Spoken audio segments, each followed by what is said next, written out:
You know the sound. We all know the sound, especially when it happens at 3 in the morning. That one single high-pitched chirp.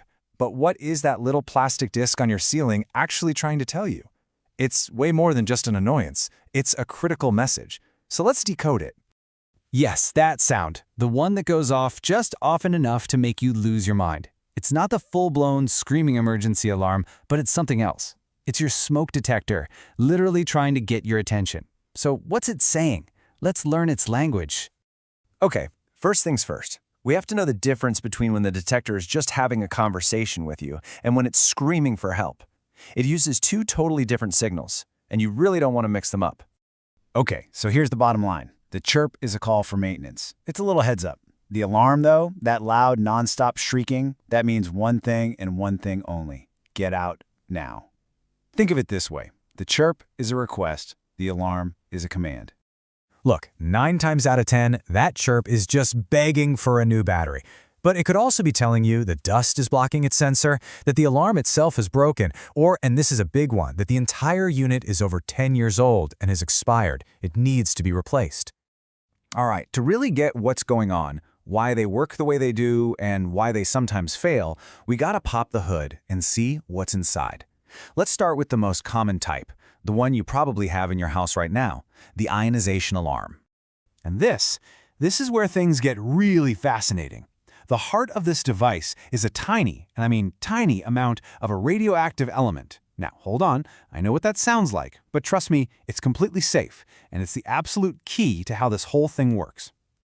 So, what is it? It's a material called Americium-241. What it does is create this perfectly steady, tiny electric current in the air inside a little chamber. Imagine a perfectly calm, smooth-flowing river. And the reason these detectors are basically everywhere? Simple. They're super cheap to make. So here's how it works. That little river of electricity is just flowing along nice and steady while the detector monitors it. But then, invisible smoke particles from a fire start to drift in. They get in there and basically start throwing rocks in the river, disrupting that smooth flow. The detector's brain senses that drop in the current, and instantly it unleashes that deafening alarm. But that's not the only way to do it. There's a totally different method that uses a whole other kind of science. Let's take a look at the second common type, the photoelectric alarm. So instead of feeling for smoke, this one sees it. Yeah, it literally uses a beam of light. It's kind of like having a tiny little laser security system on your ceiling. Now check out how this is set up. Inside the chamber, you've got this little LED light shooting a beam straight across, but the sensor, the part that actually sees the light, is positioned off to the side. So when the air is clear, the light beam sails right past the sensor. Nothing happens. All is quiet. But watch what happens when smoke gets in there. Those smoke particles are like millions of tiny little disco balls. They hit that straight beam of light and scatter it in every direction. And suddenly, some of that scattered light hits the sensor that was just sitting in the dark.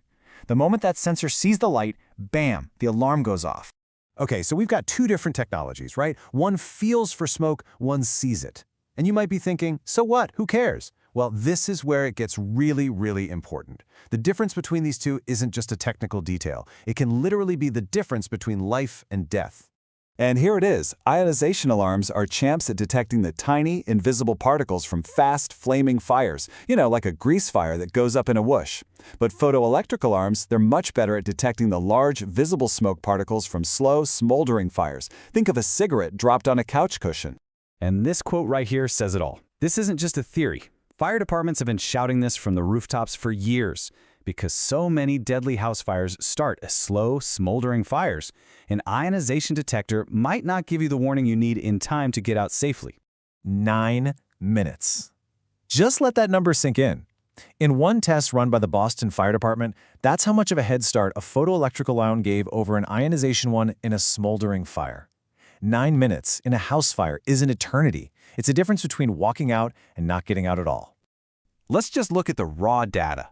For that really dangerous smoldering fire, the photoelectric alarm was a full 9 minutes faster. Now for a flaming fire, yeah, the ionization alarm was faster, by 14 seconds. So you have to ask yourself, what's more valuable, a 9-minute advantage or a 14-second one? The choice for better protection becomes pretty clear. Okay, so now you know the technology and you know the stakes. The big question is, what do you do now? It's time to take this knowledge and turn it into an action plan for your own home. First things first, you need to play detective. Go grab one of your detectors, carefully of course, and flip it over. Look at the back. If it's an ionization alarm, you'll probably see a warning about radioactive material, the word americium, or maybe just a little letter I. If it's photoelectric, it's usually much simpler. It'll probably say photoelectric right on it, or you'll see a capital P. And here it is, your simple safety checklist. Test every detector, every month. Clean them once in a while with a quick vacuum. Change the batteries every single year, even if they're not chirping. And crucially, replace the entire unit every 10 years. They expire. For the absolute best protection, the experts all agree, use dual sensor alarms that have both technologies, or install a mix of both types throughout your home. At the end of the day, that little plastic disc on your ceiling isn't just an appliance. It's a guardian. It stands watch 24/7. So the only question left is, do you know what kind of guardian is on duty in your home tonight?